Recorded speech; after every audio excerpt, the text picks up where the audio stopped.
She was just a numbers woman, nobody noticed, until she whispered one devastating truth to the most dangerous man in the city. Your partner is betraying you. Those 6 words should have gotten her killed. Instead, the mafia boss dragged her into his empire, his secrets, his wars, and dangerously close to his heart. But exposing one traitor would unleash a storm of blood and betrayal that would consume them both.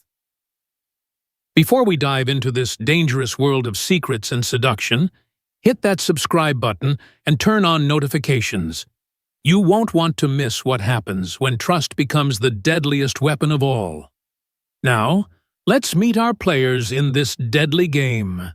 Ophelia Varley never sought the spotlight. At the Belmont Grand Hotel's annual charity gala, she stood near the terrace doors, camouflaged in her simple black dress, watching wealthy donors pretend to care about causes they'd forget by morning. She was there because her firm required it. Show face, network, disappear. Then a champagne cork popped like a gunshot, and Elliot Neely's head snapped toward the sound with the trained reflexes of a man who'd survived too many assassination attempts. Their eyes met. His cold gray, calculating, dangerous.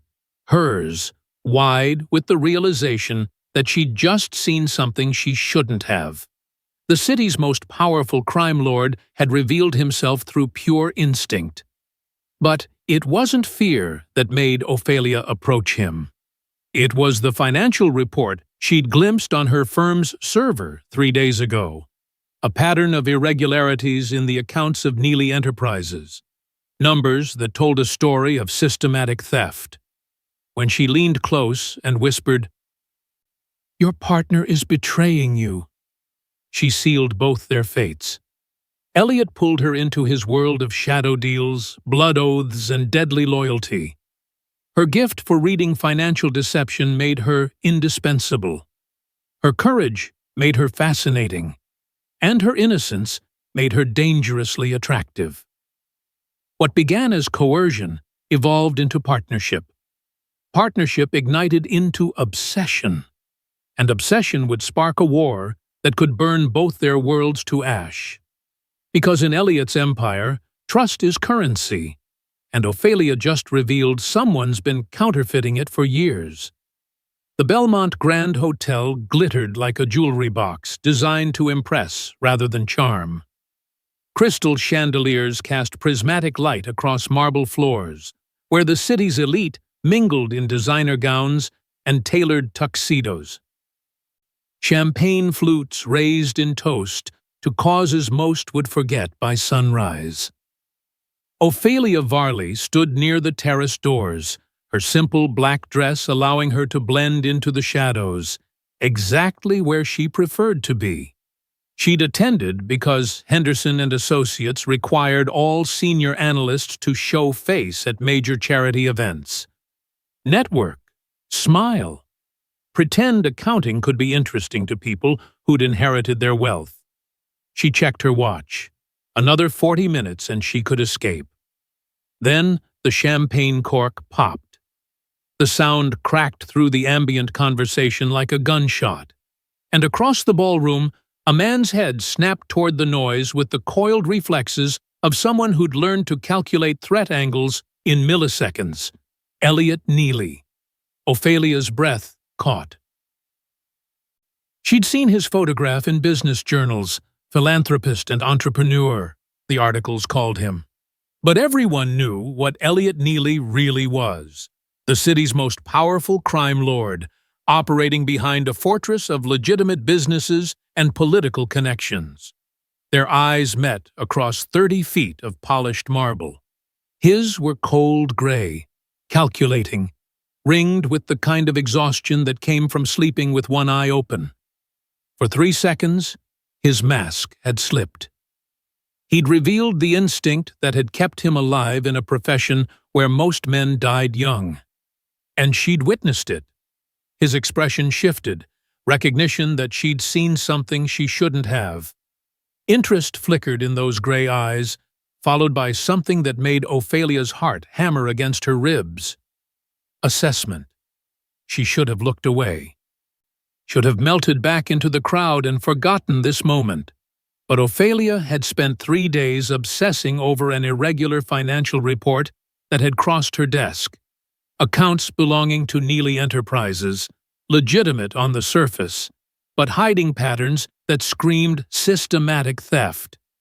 The numbers had told her a story. Someone close to Elliot Neely was stealing from him. And if the reports she'd been analyzing were accurate, that someone was Vincent Torino, his business partner and oldest friend. Before common sense could stop her, Ophelia found herself walking toward him. What would you do if you discovered a dangerous secret? Would you speak up or stay silent to protect yourself? Elliot watched her approach with the stillness of a predator evaluating prey. His companion, a silver-haired man Ophelia recognized as Vincent Torino, said something, but Elliot's attention never wavered from her face. "Mr. Neely," Ophelia said quietly when she reached him, her voice steady despite her racing pulse. "I apologize for the interruption." "Then don't interrupt."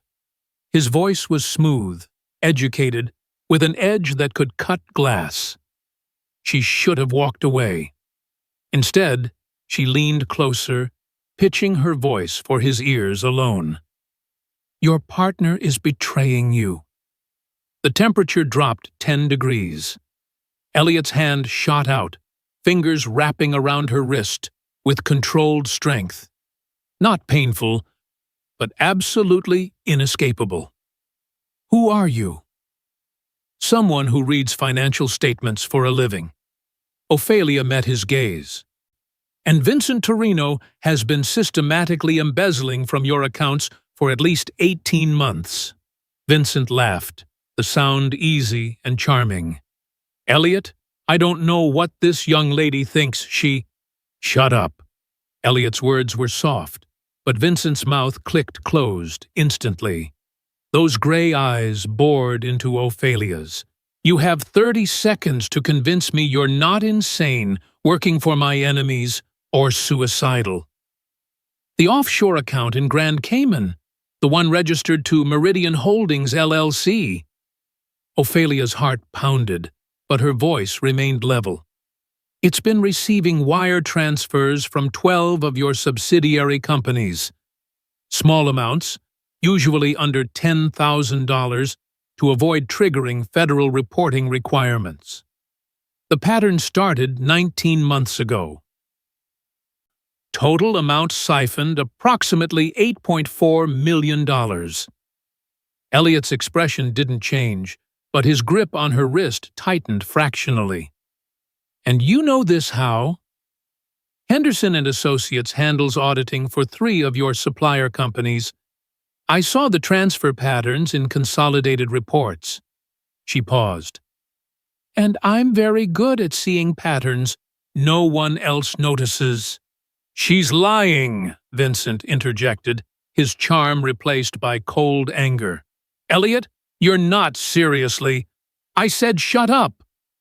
Elliot's attention never left Ophelia's face. To her he said, "Come with me." It wasn't a request. Elliot led her through a service corridor, away from the glittering ballroom. 2 men in dark suits materialized from shadows, flanking them. Neither spoke, but their presence radiated menace. They entered a private suite, luxury stripped of warmth, all leather and dark wood, and floor-to-ceiling windows overlooking the city's glittering skyline. "Sit," Elliot gestured to a chair. Ophelia sat, forcing her spine straight, her hands folded calmly in her lap.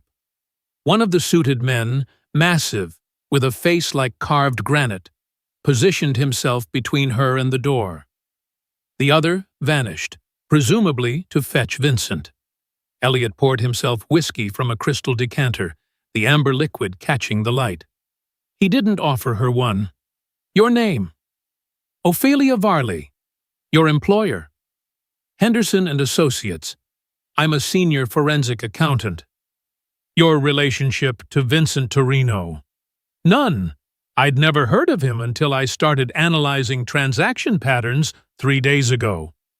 Elliot sipped his whiskey, studying her with the intensity of someone reading a potentially explosive document. Why tell me? The question surprised her. Because he's stealing from you. People steal from me regularly, Miss Varley, most significantly less than $8.4 million. Why do you care? Good question. Why did she care? Because, Ophelia said slowly, embezzlement of this sophistication requires detailed insider knowledge. And if he's willing to steal that much, he's confident you won't discover it.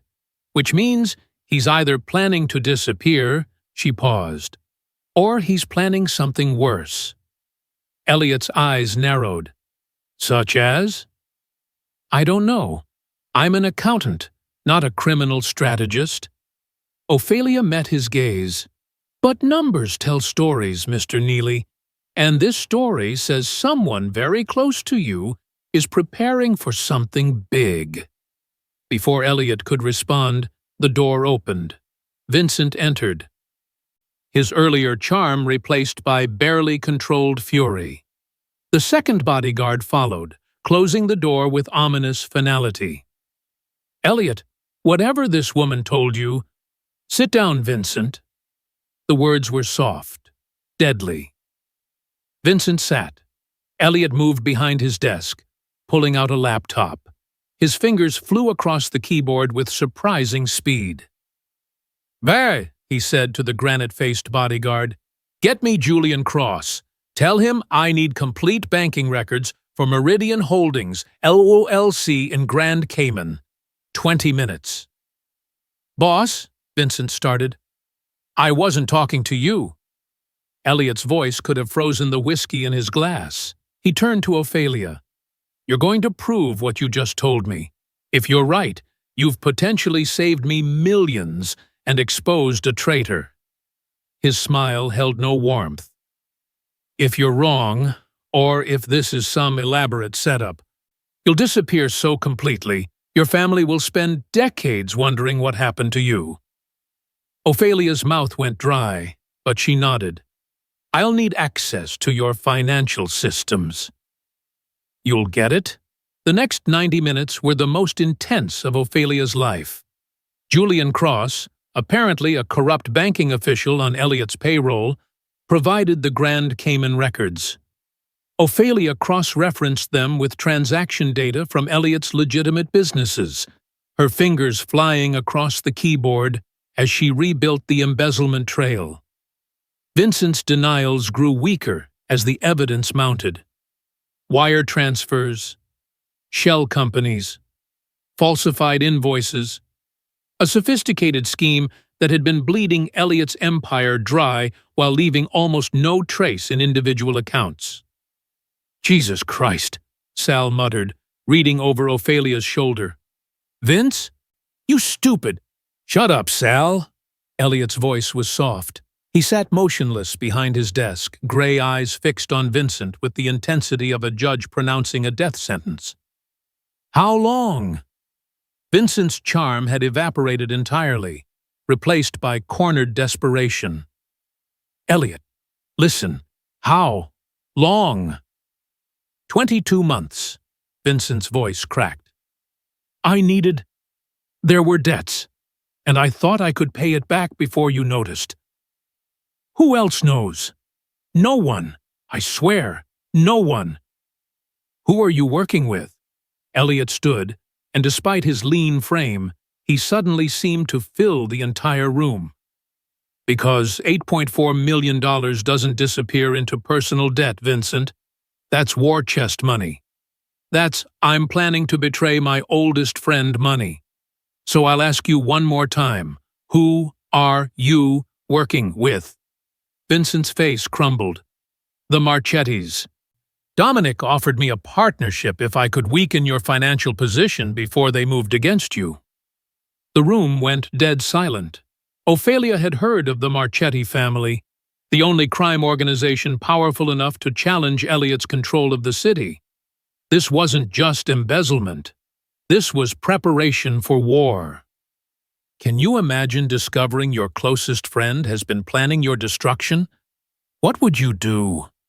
Elliot's expression didn't change, but something in his eyes went absolutely cold. Sal, take Vincent to the warehouse. I'll deal with him later. Elliot, please! Vincent lunged forward, but Sal caught him with brutal efficiency, twisting his arm behind his back. We grew up together, Vincent gasped as Sal dragged him toward the door. We were brothers. Brothers don't sell each other out for 30 pieces of silver. Elliot's voice was quiet, final. You should have just stolen the money, Vince. I might have let you live for that. But selling me to the Marchettis? He shook his head. That's a death sentence. The door closed behind them. Silence pressed down like a physical weight. Elliot turned to Ophelia. You're very good at your job, Miss Varley. Thank you. That wasn't a compliment. It was an assessment. He moved closer, and Ophelia had to force herself not to lean back. You've just seen and heard things that could get you killed. You know about my businesses, my connections, and now about internal treason that could trigger a war between crime families. Ophelia's pulse hammered. So, you're going to kill me. I'm giving you a choice. Elliot perched on the edge of his desk, those calculating gray eyes never leaving her face. Option 1. You go back to your quiet life at Henderson & Associates.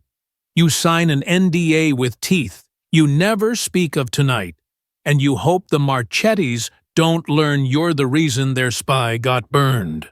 And option 2? You work for me. You become my personal financial analyst. You'll review every account, every transaction, every deal my organization makes. You'll find the patterns no one else sees, the threats hiding in the numbers. He paused. And you'll be compensated extremely well. You're asking me to work for a criminal organization. I'm offering you a chance to live, Miss Varley. Everything else is semantics. Ophelia's mind raced. She should run, should refuse, should contact the authorities, even though she knew the authorities in this city answered to men like Elliot Neely. But beneath the fear, something else stirred. Curiosity, the same compulsion that had driven her to approach him in the ballroom. What happens to Vincent? She asked quietly. That's not your concern. If I work for you, it is. I need to know what I'm walking into. Elliot studied her for a long moment. Fair enough. Vincent betrayed me to the Marchettis, which means he's been feeding them intelligence for almost 2 years. I need to know everything he told them, which means I need him alive long enough to extract that information. His expression remained neutral. After that, he'll disappear. Permanently. You're going to torture him. I'm going to do whatever's necessary to protect my organization. Elliot leaned forward slightly. If that bothers you, take option 1. Walk away. Pray you survive the fallout. What would you choose? Safety or stepping into a world that would change you forever? Ophelia took a slow breath.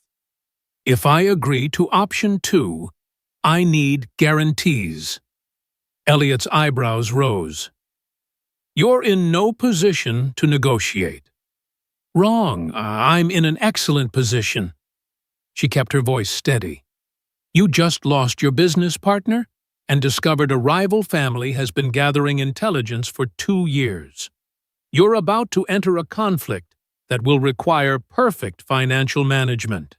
And I just proved I can find threats you didn't know existed. She met his gaze. You need me, Mr. Neely. So yes, I'm negotiating.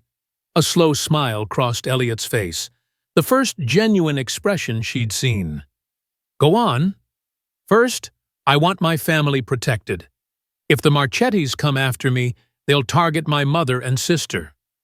"Done. What else?" "Second, I won't participate in violence. I'll manage your finances, identify threats, provide analysis. But I won't be present for what you do to people like Vincent." "Acceptable." "Third, I want the truth. If I'm risking my life for you, I need to know what's really happening. No lies, no hiding information that might get me killed." Elliot considered this longer. "The truth will often be uglier than you can imagine. I survived this conversation. I think I can handle it." He studied her with something that might have been respect. "You're either very brave or very stupid, Miss Varley." "Probably both." Ophelia extended her hand. "Do we have an agreement?" Elliot took her hand, his grip firm and warm. "Welcome to the family, Ophelia. Try not to get killed in your first week." She had the distinct feeling he wasn't entirely joking. 3 days later, Ophelia sat in a private dining room of Rossini's, an upscale Italian restaurant that closed to the public every Tuesday night so Elliot could conduct business. She'd spent those 3 days in a crash course on Elliot's empire. The legitimate businesses, import, export, real estate, construction companies, the less legitimate operations, gambling, protection, loan services that would make conventional banks look generous, and the outright criminal enterprises, smuggling, money laundering, narcotics distribution. Her new office was a secured suite in Elliot's downtown headquarters, bulletproof windows, encrypted systems, and a salary that made her previous income look like pocket change. Her family had been moved to a secure apartment complex Elliot owned, protected by men who looked like they ate nails for breakfast. Now she was about to meet the inner circle. "Nervous?" Elliot appeared beside her, impeccable in a charcoal suit. "Should I be? These men have known me for years. They're suspicious of outsiders, especially ones who exposed their former colleague as a traitor." He studied her evening dress, burgundy silk, elegant but not flashy. She'd learned quickly that in Elliot's world, attention was often fatal. Just be yourself. They respect competence. "What if they decide I'm a liability? Then I'll protect you." The certainty in his voice sent an unexpected warmth through her chest. "You're mine now, Ophelia. That means something." Before she could process that statement, the private room door opened. 5 men entered, and Ophelia's analytical mind automatically catalogued them. Sal Genovese she'd already met, the granite-faced enforcer who served as Elliot's head of security. Isabella Ricci surprised her, a sharp-eyed woman in her 40s, dressed in an elegant pantsuit. Later, Ophelia would learn Isabella was Elliot's attorney, and one of the few people whose advice he consistently followed. Julian Cross, the corrupt banking official, was younger than she'd expected, with nervous energy and calculating eyes. Father Augustine seemed wildly out of place, an elderly priest with kind eyes and weathered hands, who ran the community center Elliot funded as part of his legitimate philanthropy cover. And finally, Rafael Rafe Santiago, Elliot's lieutenant responsible for the smuggling operations, with a scar running from his left temple to his jaw and an expression that suggested he'd enjoyed acquiring it. "Everyone," Elliot said, gesturing to Ophelia. "This is Miss Varley. She's my new financial analyst, the one who identified Vincent's betrayal." The temperature in the room dropped. "Pretty young thing to handle our accounts," Rafe observed, his tone suggesting he wasn't paying her a compliment. "Pretty young thing just saved us $8.4 million and prevented a Marchetti surprise attack," Isabella countered smoothly. "I'd say she's earned her seat at this table." Vincent had been with Elliot for 20 years, Sal rumbled. How do we know she's not another plant? Because I investigated her, Isabella said. Extensively. Ophelia Varley, age 28, master's degree in forensic accounting from Columbia, 7 years with Henderson and Associates. Spotless record. No criminal connections, no suspicious financial transactions, no ties to any rival organizations. She smiled slightly. She's exactly what she appears to be, a very intelligent woman who stumbled into something dangerous because she noticed a pattern. That's what concerns me, Rafe muttered. Smart people ask questions. Smart people are exactly what we need right now. Elliot cut in, his voice carrying absolute authority. Vincent's betrayal means we've been compromised. The Marchettis know things, how much we're still determining, but we're going to need every advantage to survive what's coming. He looked at each person in turn. Ophelia stays. Anyone who has a problem with that can leave, after I put a bullet in their head for questioning my judgment. The silence stretched. Then Father Augustine chuckled. A warm, unexpected sound. I like her, the priest said. She's got courage. Heaven knows you need more people willing to tell you uncomfortable truths, Elliot. Thank you, Father, Ophelia said quietly. Don't thank me yet, child. You've just painted a target on yourself that will never fade. His expression grew somber, but perhaps that's exactly what this family needs. Fresh eyes, an outsider's perspective. He turned to Elliot. What's Vincent told you so far? Elliot's jaw tightened. The Marchettis have been planning a coordinated move against us for 18 months. Vincent provided them with information on our warehouse locations, shipment schedules, financial reserves, and personnel vulnerabilities. Jesus, Julian breathed. They could hit us anywhere. Which is why we're going to hit them first. Elliot's voice went cold. But smart. Targeted. We cut off their money, their suppliers, their political protection. We make them vulnerable before they can make their move. And if they move first? Isabella asked. Then we go to war. Elliot glanced at Ophelia. Which is where Miss Varley becomes invaluable. The Marchettis' strength is their business empire, legitimate companies that generate cash flow to fund their operations. Ophelia is going to find every weakness in that empire, every vulnerability we can exploit. All eyes turned to her. Ophelia straightened her spine. I'll need access to their financial records. You'll get it, Julian said. I can pull their banking information through my contacts. I'll also need details on their business partners, their supply chains, their investors. Ophelia pulled out a tablet. If we're going to hurt them financially, we need to understand the whole ecosystem. Rafe laughed, a sharp, approving sound. I'm starting to like her, too. The dinner proceeded with brutal efficiency.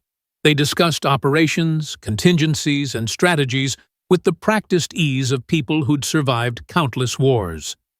Ophelia contributed where she could, her analytical mind spotting patterns and vulnerabilities the others missed. But she also watched Elliot, the way he commanded absolute loyalty, the way his decisions were followed without question, the way he balanced ruthlessness with strategic thinking. And she noticed the way he watched her back, those gray eyes tracking her reactions, assessing whether she could survive in this world of shadows and blood. Have you ever felt yourself changing, becoming someone you didn't recognize? As the dinner ended, Father Augustine pulled Ophelia aside. A word of advice, child, he said quietly. Elliot is a good man trapped in a terrible profession. He protects more people than you realize.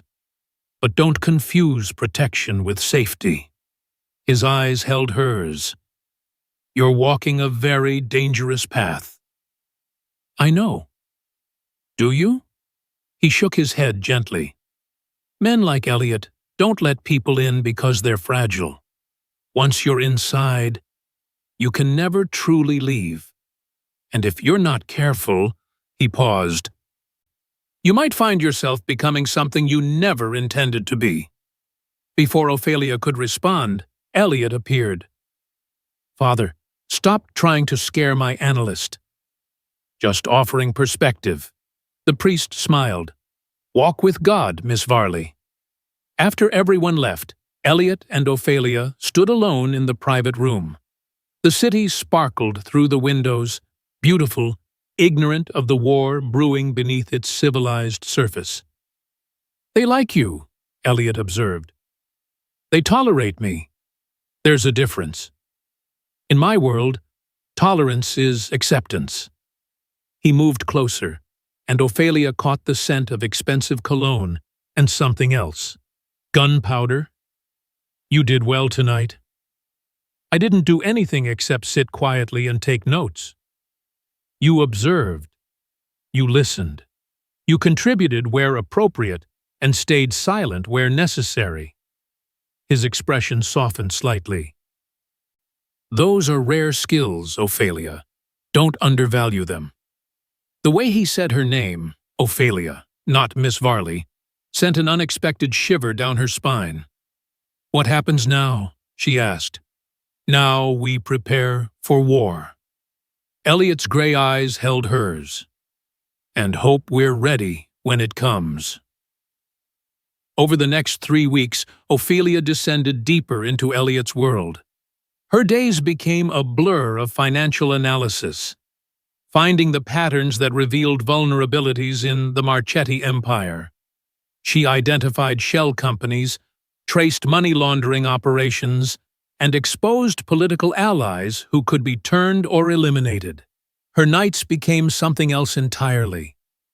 Elliot had a habit of appearing in her office long after normal business hours, bringing coffee or expensive wine, discussing strategy, or simply sitting in companionable silence while she worked.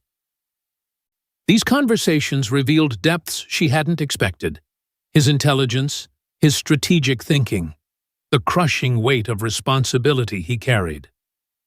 Why did you become this? She asked one night, gesturing at the empire reflected in her financial reports.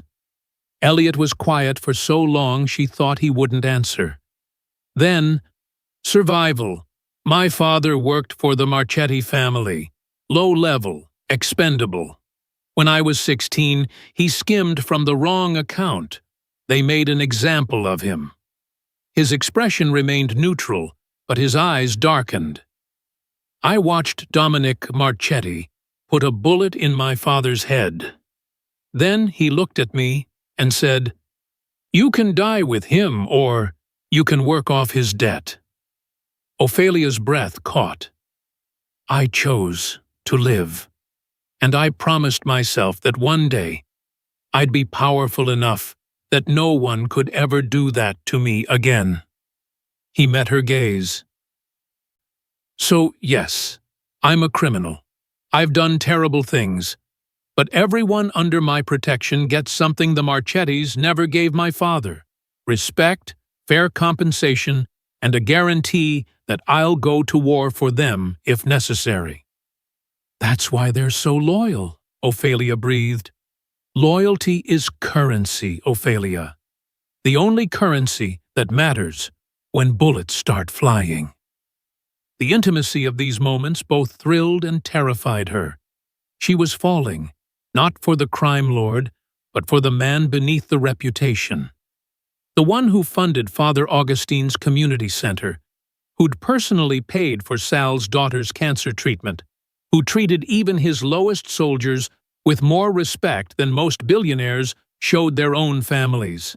And the way Elliot looked at her during these late-night conversations suggested he was falling too. Then, everything shattered.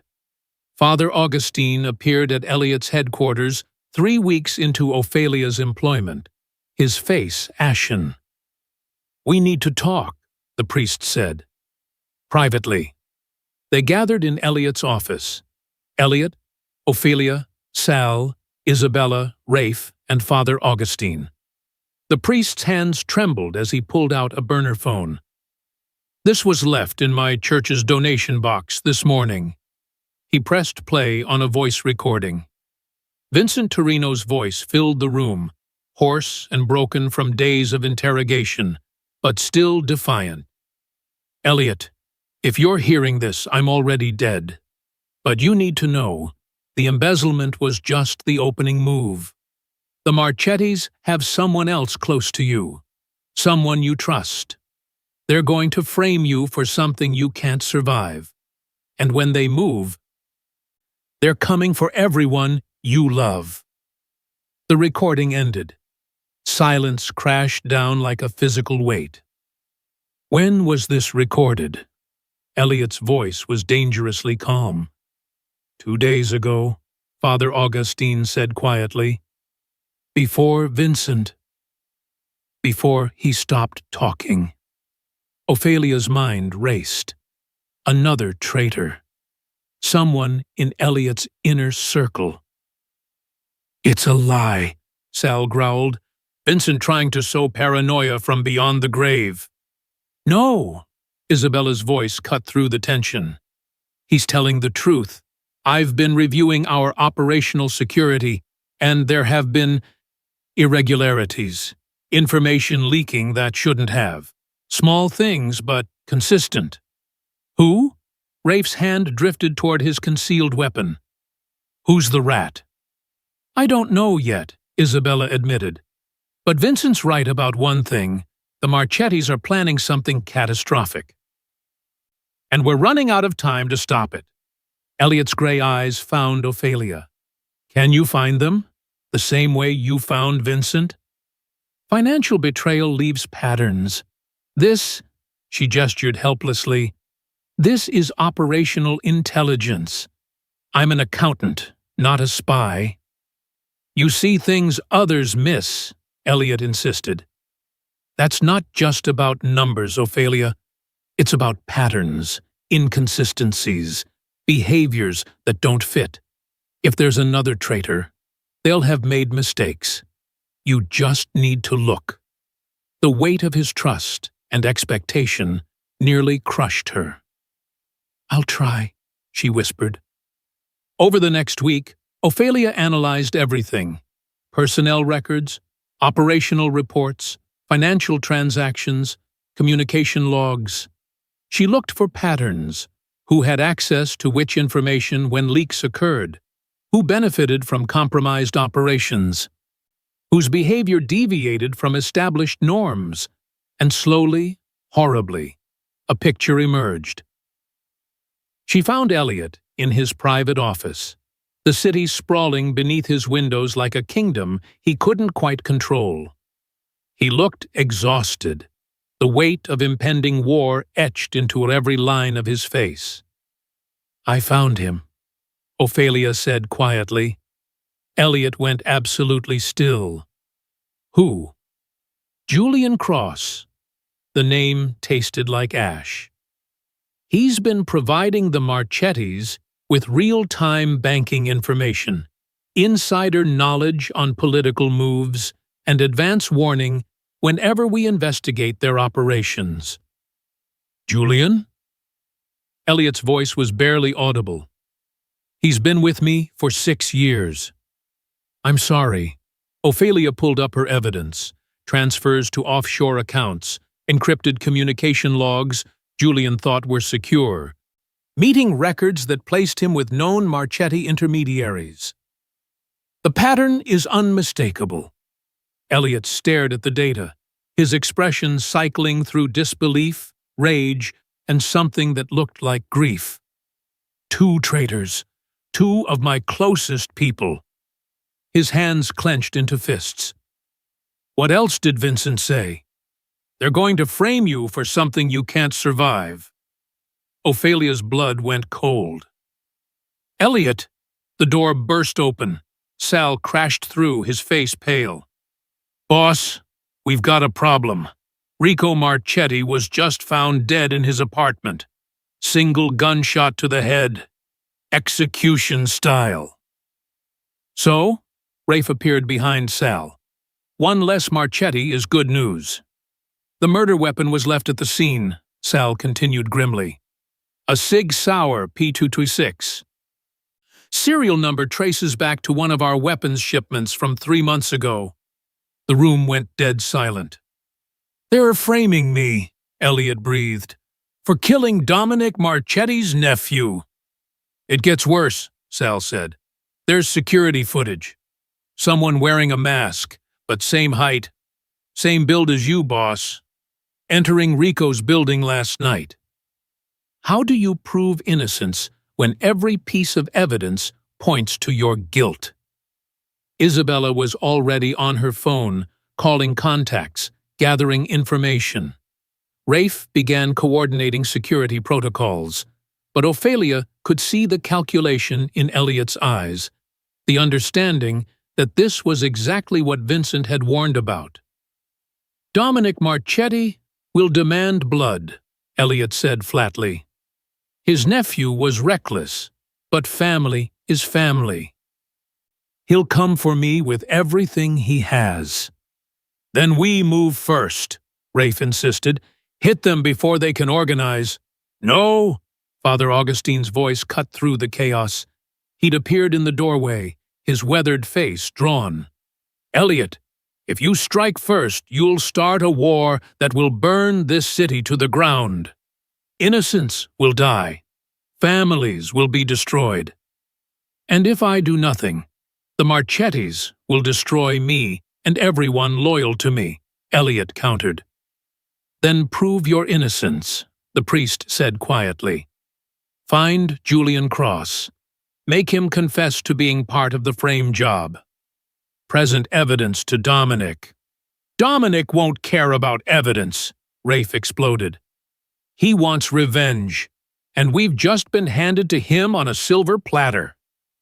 The argument escalated, voices rising, strategies clashing. But Ophelia's mind was working through the problem like a complex equation. "There's another option," she said quietly. Everyone turned to her. "We don't just prove Elliot's innocence," Ophelia continued, her analytical mind racing ahead. "We expose the conspiracy. Julian Cross wasn't acting alone. Vincent confirmed that. Which means there are communications, plans, coordination. If we can find that evidence and present it to Dominic Marchetti—" "He still might not care," Sal muttered. "He will if the evidence shows his own people orchestrated his nephew's death," Ophelia countered. "Dominic Marchetti is old school. He values honor, tradition, family loyalty. If we can prove that someone in his own organization murdered Rico and framed Elliot to start a war, that's a betrayal he can't ignore." Elliot's eyes lit with understanding. "We turn the Marchettis against each other." "Exactly." Ophelia pulled up her tablet. "Julian Cross is the key. He's been coordinating between Vincent and whoever in the Marchetti family orchestrated this frame job. His communications will have the evidence we need." "Then we find Julian," Elliot decided. "Sal, coordinate with all our contacts. I want him located within the hour." "On it." Sal disappeared. Father Augustine approached Ophelia, his expression grave. "You're playing a very dangerous game, child. If this goes wrong—" "Then we were dead anyway," Ophelia said quietly.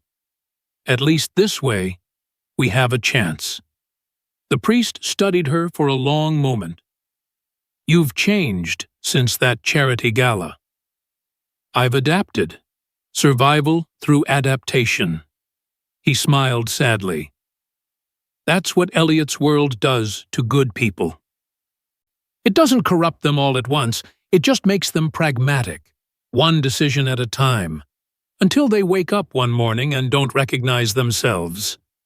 Before Ophelia could respond, Elliot's hand touched her shoulder, warm, protective.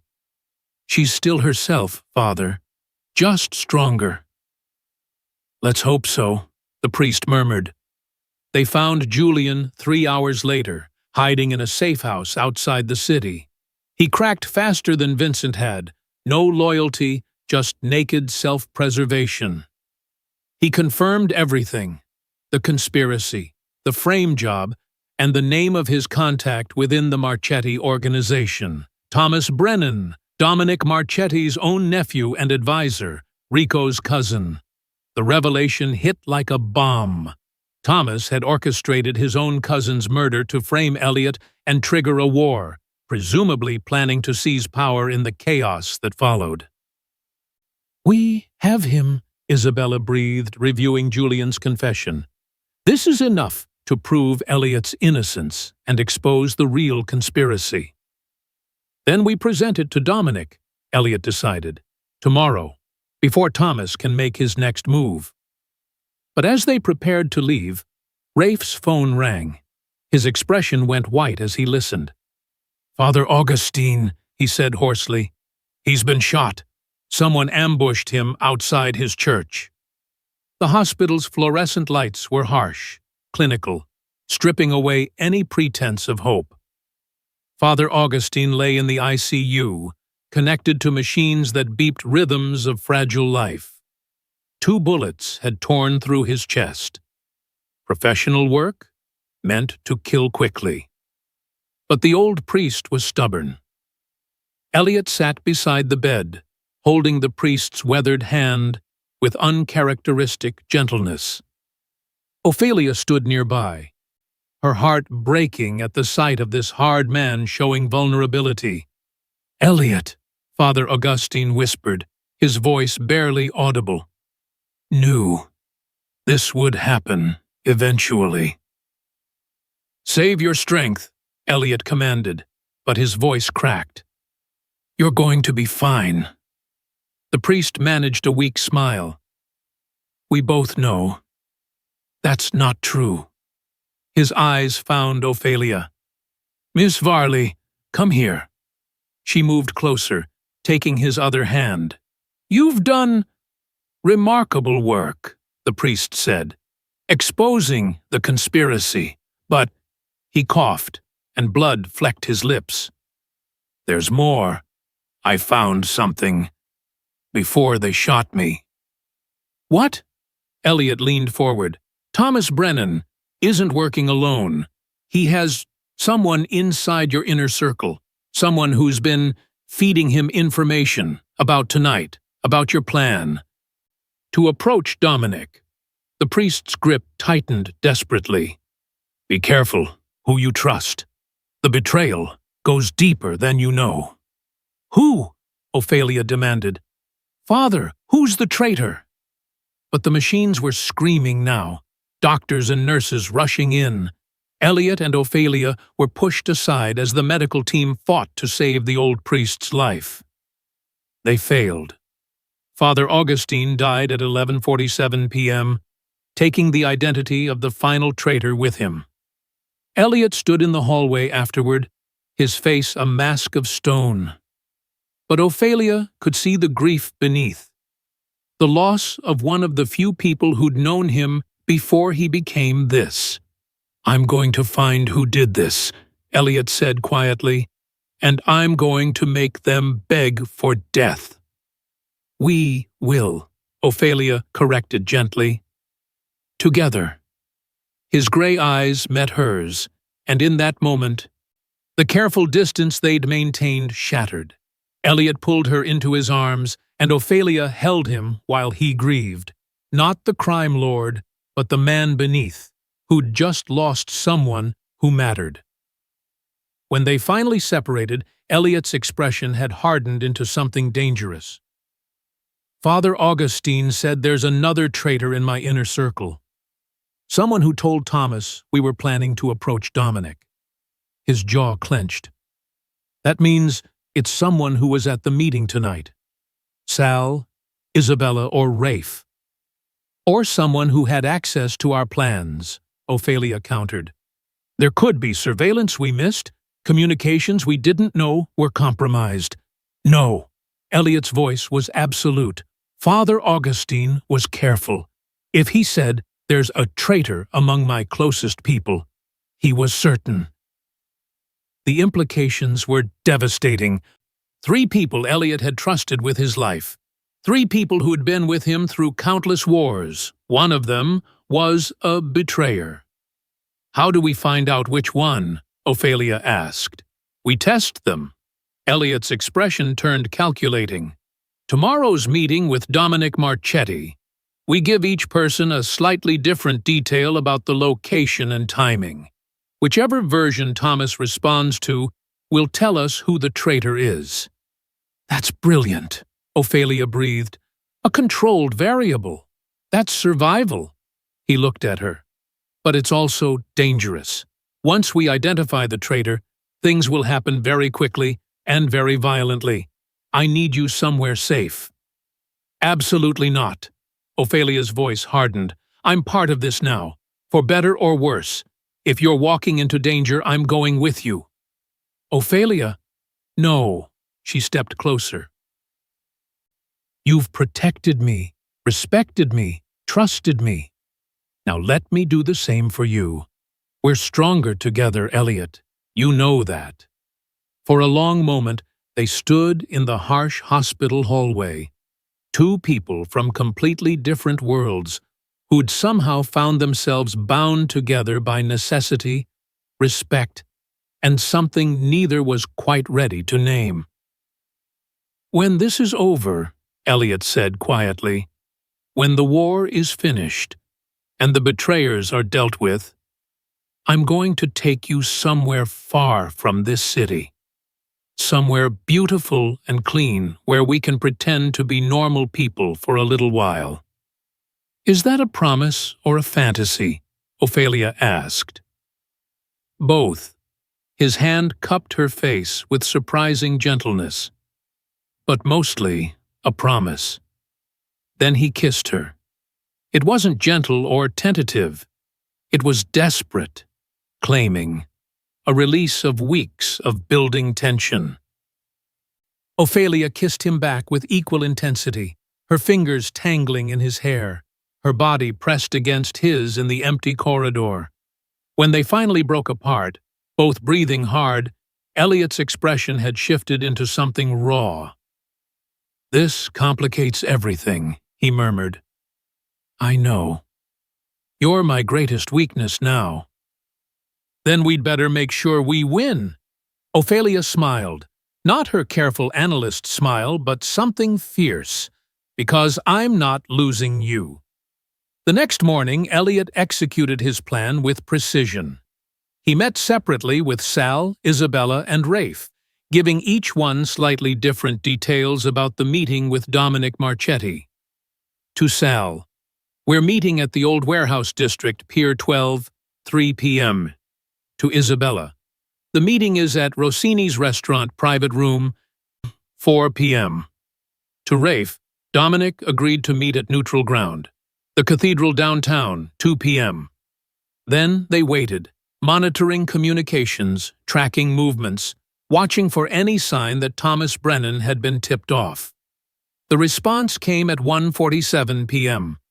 Thomas Brennan and 6 armed men arrived at the cathedral downtown at exactly 1:50 p.m., 10 minutes before the fake meeting time Elliot had given Rafe.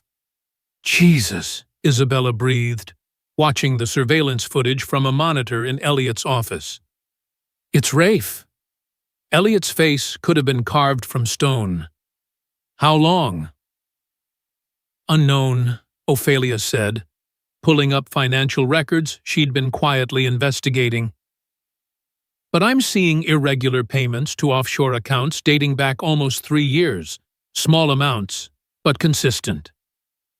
3 years, Elliot's voice was hollow. Rafe has been with me for 15 years, saved my life in the Kozlov War. I trusted him with operations worth millions. People change, Isabella said gently. Or maybe the Marchettis made him an offer he couldn't refuse. There's always a choice, Elliot countered coldly. He pulled out his phone. Sal, it's Rafe. Bring him to the warehouse. Tell him we've identified the traitor and need his tactical assessment. On it, boss. The real meeting with Dominic Marchetti was scheduled for 5 p.m. at a location none of the inner circle knew about. A private estate outside the city, secured by men Elliot had brought in from out of state specifically for this meeting.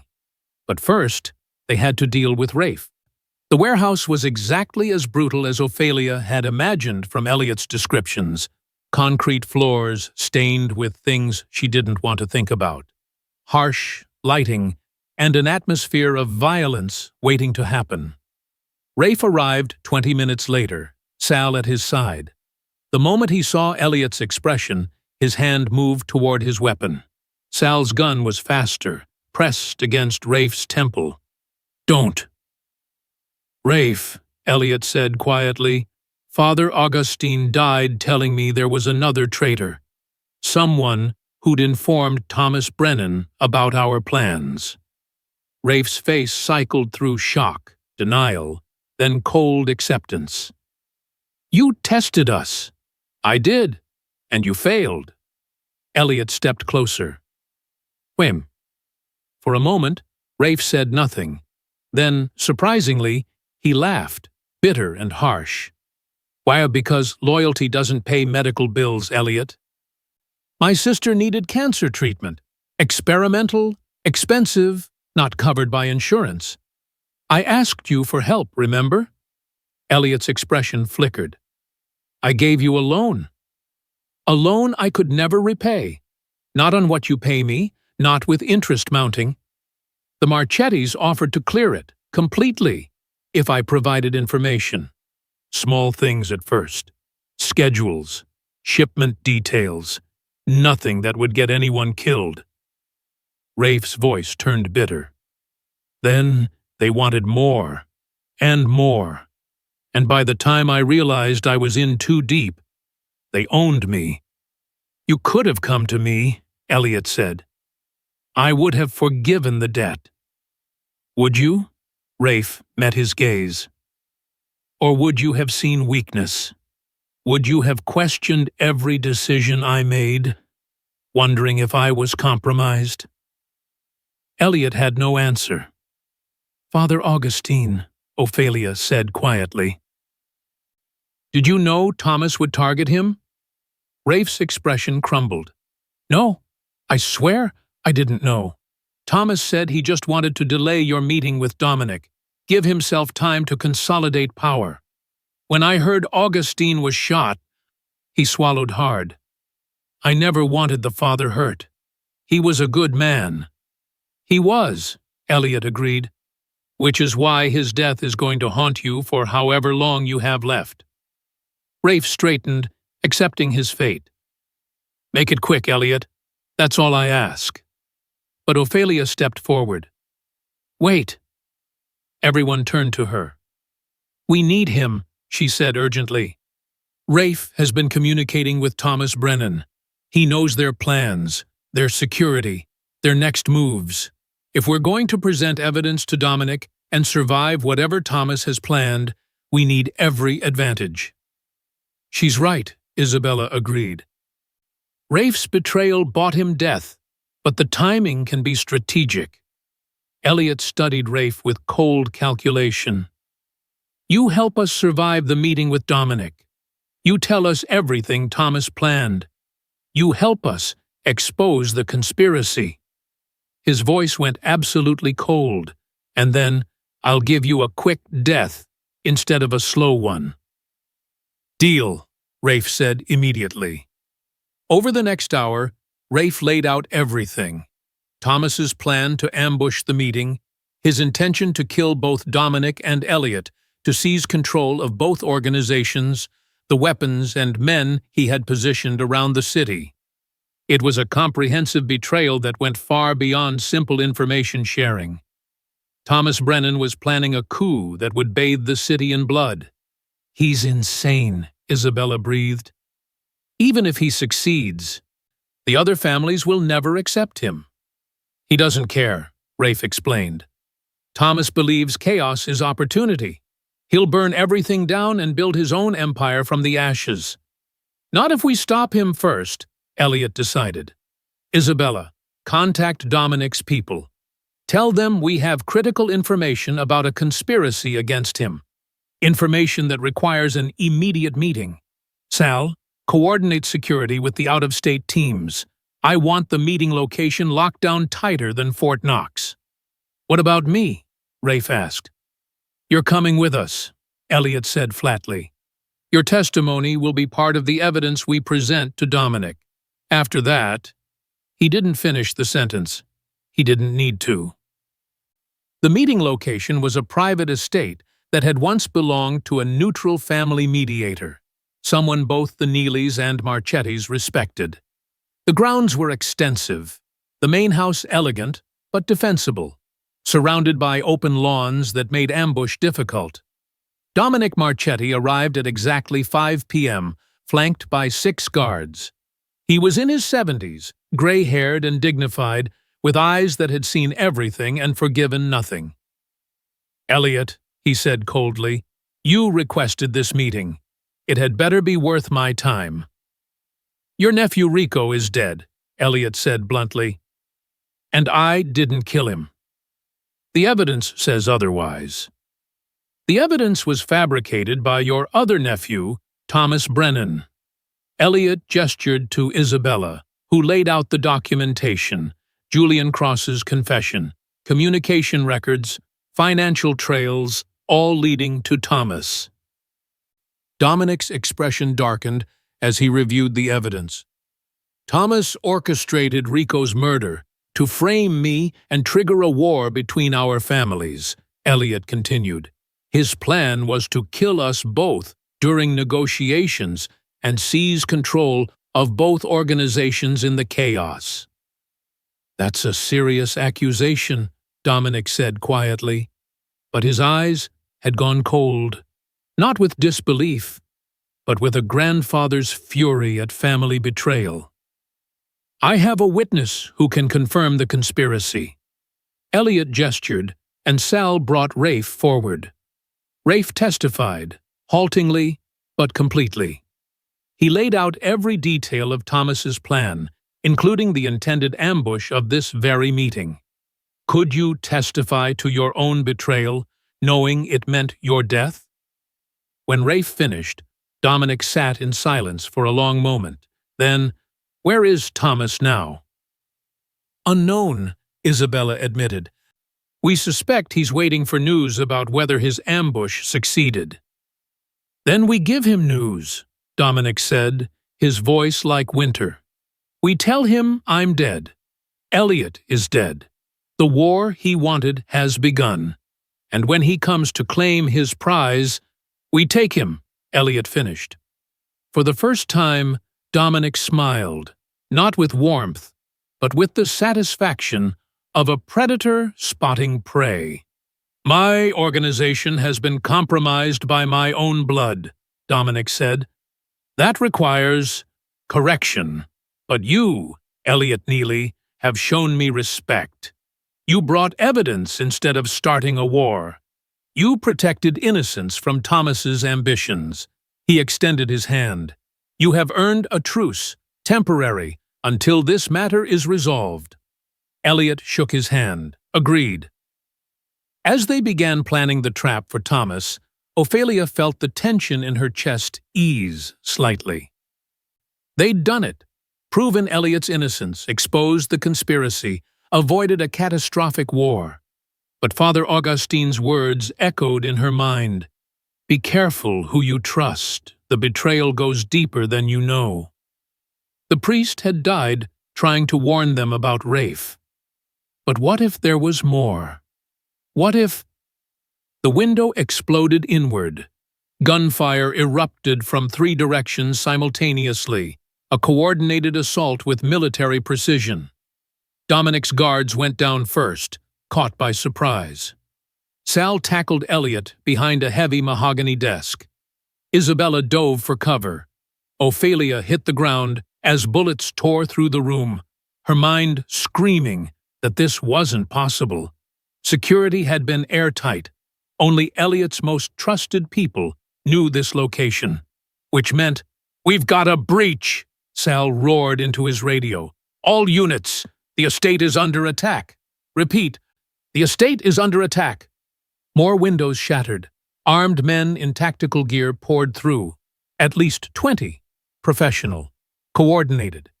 The Marchetti attack had begun. Not against them during negotiations. Now, the gunfire was deafening, transforming the elegant estate into a war zone. Elliot and Sal returned fire from behind the overturned desk, their movements showing years of practice surviving ambushes. Dominic Marchetti fought too, his aged hands steady on his weapon, proving he hadn't stayed alive this long by hiding. But they were outnumbered. "They knew!" Isabella shouted over the chaos. "Thomas knew we'd be here, knew the exact time." "How?" Elliot demanded, dropping an attacker with precise shots. "Only 6 people knew this location. Us and your team, Dominic." "Not 6, Ophelia breathed, her analytical mind cutting through the panic. 7. We told Rafe." All eyes snapped to where Rafe had been standing. He was gone. "Son of a bitch!" Sal roared. "He played us, gave us just enough truth to get inside the meeting." An explosion rocked the east wing of the estate. Fire bloomed orange against the evening sky. "They're trying to burn us out," Elliot assessed coldly. "Sal, get everyone to the panic room." "There's no time," Dominic interrupted. "They'll have it surrounded. We need to break through, get to the vehicles." Another explosion. This one closer. The attackers were systematic, herding them toward the center of the house, collapsing their defensive positions. Ophelia's mind raced, calculating trajectories and angles and the rapidly closing window of survival. "The northwest staircase," she said suddenly. "It's still clear. They haven't covered it because it leads to servant quarters they think are irrelevant. If we can reach it." "It's exposed," Sal objected. "We'd be targets. We're targets here," Isabella cut in. "Ophelia's right. It's our best chance." Elliot's gray eyes found hers across the chaos. Trust and fear and something deeper warred in his expression. Then he nodded. "Move!" he commanded. They fought their way toward the northwest staircase, a desperate running battle through smoke and fire. Dominic's remaining guards, just 2 now, laid down covering fire. One died, buying them seconds to advance. The other took a bullet to the leg but kept firing, his loyalty absolute. They reached the staircase. Sal went first, weapon raised, clearing the path. Isabella and Dominic followed. Ophelia was halfway up when she saw it, a reflection in a shattered window. The glint of a sniper scope from the tree line, the angle pointing directly at Elliot's position. She didn't think, didn't calculate probability or survival chances. She threw herself at Elliot, her body slamming into his just as the sniper fired. The bullet meant for his heart tore through her shoulder instead, spinning her around with the impact. Pain exploded through her arm, white-hot and devastating. Would you take a bullet for someone you love? Would you sacrifice everything? "Ophelia!" Elliot's roar was anguished, primal. He caught her before she hit the ground, his hands pressing desperately against the wound. "Sniper!" Ophelia gasped through the agony. "Tree line! East! You need to—" "I don't care about the goddamn sniper!" His face was white, his hands slick with her blood. "Ophelia, stay with me." "Boss, we have to move!" Sal was at his side, providing cover fire. "She'll bleed out if we don't get her to safety." Elliot lifted Ophelia like she weighed nothing, carrying her up the staircase while Sal covered their retreat. The world blurred. Pain, smoke, the feeling of Elliot's heart pounding against her as he ran. They reached the servant quarters, a maze of small rooms and hidden passages that had once allowed staff to move invisibly through the estate. Dominic's men had secured a route to the underground garage. "Vehicles now!"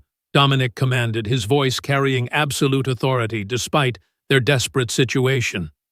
2 SUVs remained intact. They piled in, Dominic and his surviving guard in one, Elliot, Ophelia, Sal, and Isabella in the other. Tires screamed as they raced away from the burning estate. Gunfire chased them, but fell short as they broke through the perimeter. Ophelia drifted in and out of consciousness, vaguely aware of Elliot's voice, pleading, commanding, promising things she couldn't quite process. "Not dying. Do you hear me? You're not allowed to die. Medical team, emergency room, now? Saved my life, you stupid, brilliant, impossible." She wanted to tell him she'd do it again, wanted to see his face, touch his hand, say the things she'd been too afraid to admit. But darkness pulled her under before she could speak. Ophelia woke in a private medical facility, one of the secure locations Elliot maintained for exactly these situations. Her shoulder was bandaged, her arm immobilized, and an IV dripped clear fluids into her veins. Elliot sat beside the bed, his head bowed, his hand gripping hers with desperate gentleness. He looked like he'd aged 10 years overnight, exhausted, devastated, holding on to her like she might disappear. "Hi," Ophelia whispered. His head snapped up, gray eyes wide. "Ophelia, thank God." He pressed kisses to her knuckles, her wrist, her palm. "You're awake. The doctor said the surgery went well. The bullet didn't hit anything critical, but you lost so much blood." "How long?" 14 hours. His voice cracked. 14 hours of not knowing if you'd wake up. "I'm awake," she assured him. "I'm okay." "You took a bullet for me." Elliot's expression was raw, broken. "You could have died, but I didn't." Ophelia squeezed his hand with what strength she had. "And neither did you. That was the goal." He laughed, a horrible choking sound. "You're insane. Brave and brilliant, and absolutely insane." "I learned from the best." They sat in silence for a moment, hands clasped, the weight of what they'd survived settling between them. "Thomas?" Ophelia asked finally. "In the wind," Elliot said grimly. "Rafe, too. They escaped during the chaos. But Dominic and I are coordinating. Our organizations are working together to find them. It's just a matter of time." "And us?" Elliot's eyes held hers. "What about us?" "I took a bullet for you, Elliot. I think that probably means something." His expression shifted, hope warring with fear. "It means everything. But, Ophelia, this world I live in, the danger, the violence, I know what it means," she interrupted gently. "I chose this path weeks ago when I whispered the truth about Vincent. I chose it again when I stayed instead of running. And I chose it on that staircase." She managed a slight smile. "I'm choosing you, Elliot. All of it. The danger, the empire, the impossible man who somehow made me fall in love with him." The words hung in the air, electric, irrevocable. "I love you too," Elliot breathed, then kissed her with a gentleness that belied his reputation. "I love you, and it terrifies me, because you're my greatest weakness now. Everyone will try to use you against me." "Then we'd better make sure they fail." Ophelia's voice strengthened. "Together, Elliot. That's how we survive this." He rested his forehead against hers. "Together." 2 days later, Ophelia was recovering well enough to review intelligence reports from her hospital bed. Sal had brought updates. Thomas's movements, suspected safe houses, allies who might be hiding him. But something was wrong. "The Marchettis are too quiet," Isabella observed, studying the same reports. Dominic agreed to the truce, to working together to find Thomas. But his people have been passive. No active searches, no interrogations. "You think he's changed his mind?" Elliot asked. "I think he's waiting for something," Isabella said uneasily. "And I don't know what." They found out 3 hours later. Dominic Marchetti appeared on the hospital's security monitors, not alone, but with 50 armed men surrounding the facility. "Elliot Neely," his voice crackled through the building's intercom system. "I'm offering you one chance. Thomas Brennan has contacted me with proof, video evidence, documentation that you orchestrated my nephew's death, that you've been planning to take over my organization for years, that this entire conspiracy was your design." "That's a lie!" Elliot roared into the security system. Perhaps not." Dominic's voice was cold. "But I have 50 men outside your facility and 48 hours for you to provide absolute proof of your innocence. If you cannot," he paused, "then we finish what should have been finished years ago. With blood." The transmission cut off. When your enemy holds all the cards, what do you sacrifice to survive?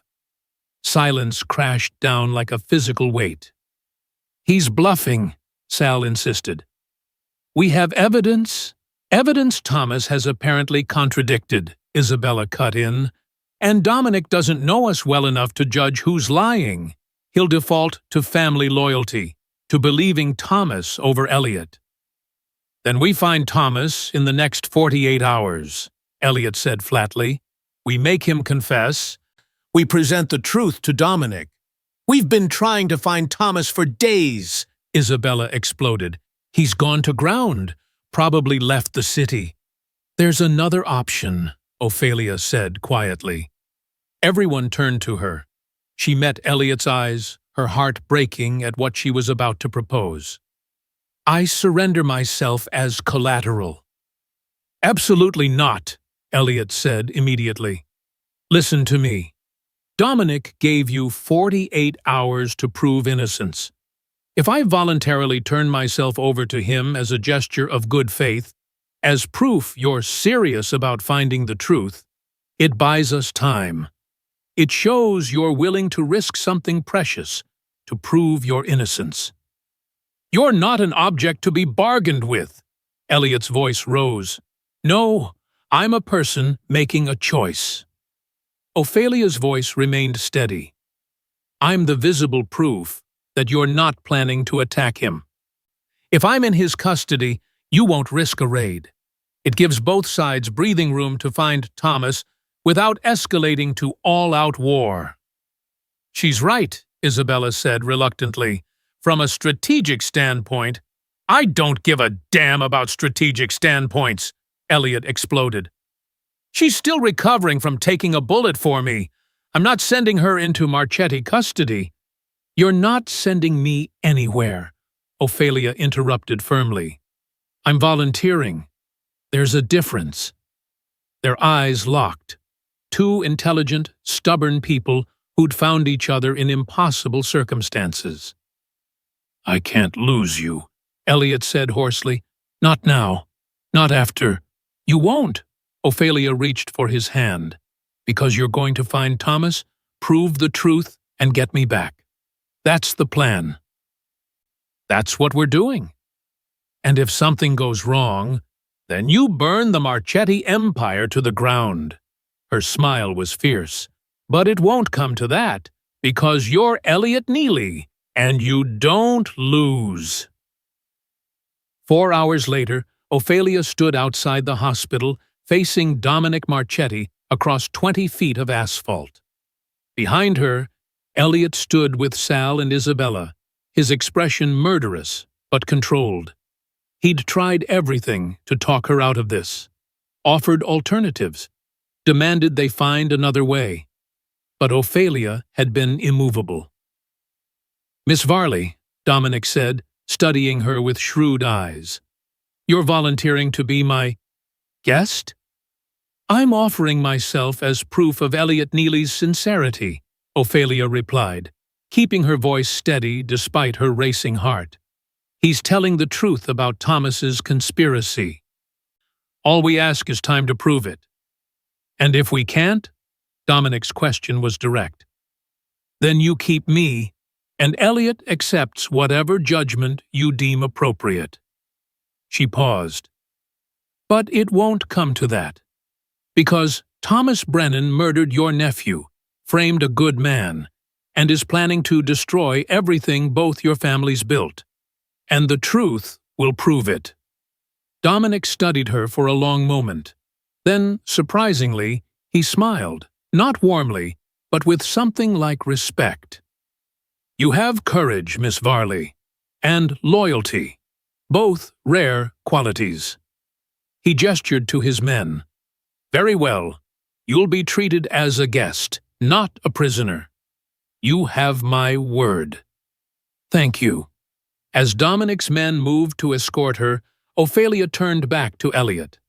Their eyes met across the distance, so much unsaid, so much promised.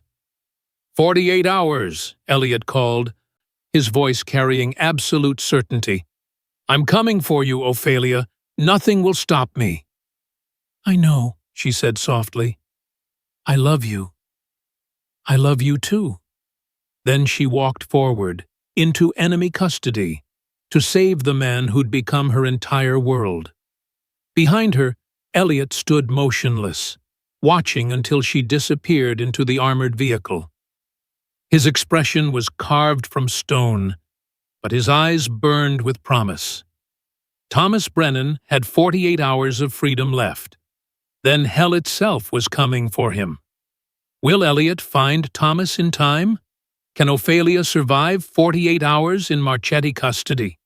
And when the final truth is revealed, will anyone survive the war that follows?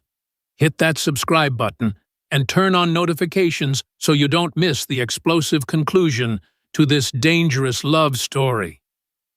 Drop a comment telling me what you think happens next, and whether you'd have made the same sacrifice Ophelia did. Until next time, remember, in the world of crime and power, sometimes the most dangerous weapon is the truth, and the people are brave enough to speak it.